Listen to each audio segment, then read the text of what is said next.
মুর্শিদাবাদের তৃণমূল বিধায়ক হুমায়ুন কবির ঘোষণা দেন বেলডাঙায় বাবরি মসজিদ নামে একটি মসজিদ নির্মাণের উদ্যোগ নেবেন। ৬ ডিসেম্বর ভিত্তিপ্রস্তর স্থাপনের তারিখ ঘোষণা করার পরেই বিষয়টি পশ্চিমবঙ্গ ছাড়িয়ে সারা ভারতে ব্যাপক আলোচনার জন্ম দেয়।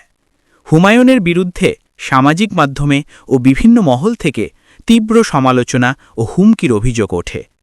কিছু সংবাদ মাধ্যমও উদ্দীপনামূলক প্রতিবেদনে বিষয়টি আরও উত্তপ্ত করে তোলে।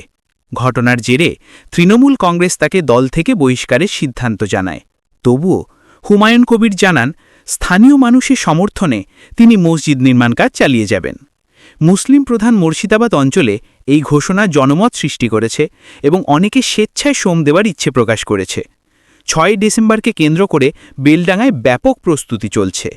ঘটনাটি পশ্চিমবঙ্গে নতুন রাজনৈতিক মেরুকরণের ইঙ্গিত দিচ্ছে বলে